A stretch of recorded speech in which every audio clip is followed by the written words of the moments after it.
So another way to do this, kind of from a context perspective, is I don't know the number, and I was trying to figure it out really, really quickly, but I didn't know what we were going to talk about 100% here, and this is a number I should have looked at. So please forgive me, Tim, please. But a lot of businesses closed this last year, right? I don't know the number. I've seen numbers anywhere from 15 to 30%. Let's say that's an average of 22%. Okay. Again, Zack stats. 22% of businesses closed in 2020 due to COVID. Did you know that the statistic is actually 20% of businesses close every year? So that's only a 2% increase in businesses closed from those very generalized statistics, right? Right.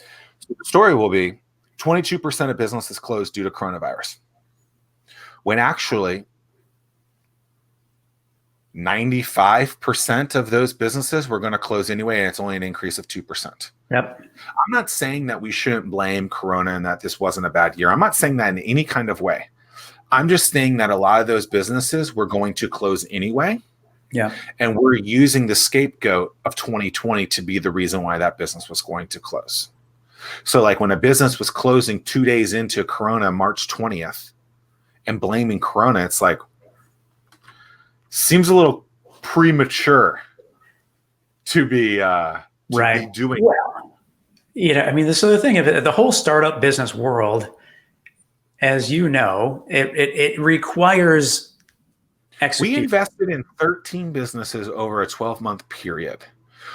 In that 12-month period, I can't think of 3 of those businesses that lasted more than like 9 months.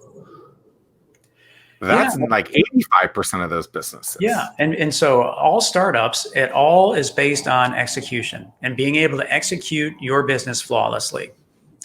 And so let's flip that for a second, that all of a sudden now in 2020, everybody is completely reliant on the government to provide them with some sort of a solution. When in the world has the government ever flawlessly executed anything? Minus maybe the military doing their thing when they're dropping bombs on somebody. But when has the government flawlessly executed anything? And so it comes from testing. Now we transition testing onto the vaccines. I mean, we're sitting back and being reliant on them to provide the answers, where it's like, we've got to take the initiative and do some things for ourselves and be that positive change for your own self. How many people had goals for the year of 2020 and come March 17th, whatever that date was, said, yeah, F it, I'm done. Yeah. So I've been wondering this question recently. It's January 7th as we record this. Gyms are usually the big New Year's resolution thing, right? Getting healthy. Right. 2021 is my year. And look, as a former fat kid and still fat today, I get it. Right. I'm not a big fan of resolutions, but I understand that, the reset of the year is a thing. Right. Right. Jim White of Jim White Fitness a few years ago, he told me that like 85% of his money is made within 45 days. Within like the 45 days of the end of the year, the beginning of the year is where he makes the majority of his money because it's a recurring subscription model. Right. And he said gyms are the same way. He has a gym, but other gyms are the same way, which means they make all their money right around right now. Think about that. That's absurd. So I've been wondering, are gyms, what's going on with gyms right now? Is that reset happening with people and they're all resubscribing or subscribing for the first time to the gym? Yeah. So I've worked out every day for 3 years, actually over 3 years now. Wow, I'm in year 4. I just realized some days way better than others.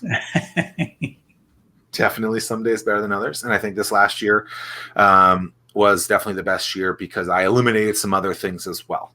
I think that really helped me focus, to be disciplined, deliberate, and consistent. Discipline, I'm going to use that word, a lot of these words. And so I've been interested, and I did my own blind survey by going to the gym.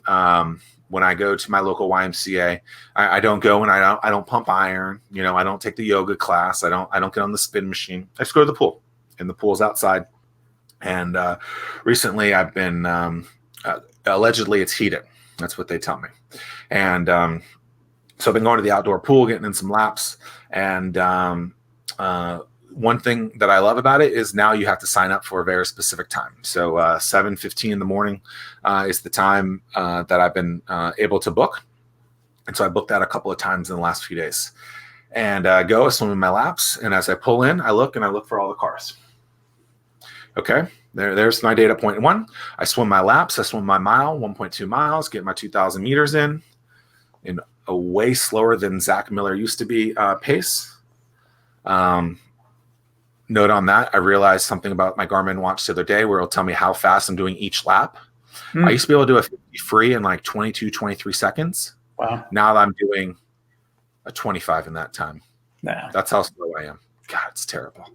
Bring back high school Zack Miller. No. So I leave, and it's a very large parking lot. So it's very easy to find out if it's busy or not. Well, and I think that this year is. And I say, okay. And I have 2 data points there. What were you going to say? No, this year is even worse because, I mean, how bad is it for gym owners or anybody when New Year's falls on a Friday? Because you always start something on Monday, so, I mean, if you're not going to start anything on a Saturday. So now by the time Monday rolls around, it's already January 5th. And at that point, we're 5 days into this. It's over. Next year, 2022 is going to be my year. But so the data points I took, and no one's at the gym. Yeah. And so what's interesting is I think you have to look at that. And I can't remember where I consumed this material. So like when I'm working out, I'll listen to books. I'll listen to occasionally a podcast, something like that. If I'm doing something in my garage, I'll watch like a Netflix movie or something because I have an indoor trainer. Thank you, Dan Gerard. Someone said like you can't fall in love with one specific thing. Because if you do and something happens with that thing, it screws up the cycle. Right? So if running is your thing, so actually this is interesting. So they say don't just do one thing because if it snows, it rains, whatever. It can be you just tell yourself no, and then it rains 2 days in a row, and that habit is not created, right? Or it's broken. And so it's interesting at doing as an aspiring triathlete, as I am myself. I find that because there's multiple avenues to do, I'm given more things to choose from if something hits the fan, if you will. And so that's you can't just say I'm going to the gym. I think it has to be a more broad thing where I'm going to work out today. Here's a list of 15 things that I can do. Yep. Run, cycle, indoor, YouTube yoga, YouTube push-ups, planking, something like that, where it gives you a lot of options, where you can, when that one thing that you want to be doing, you can't do for whatever reason, like the pool has broken this year, right? And that pool is closed. It was okay. I can either go to another pool or I do something else. And I do think that's important.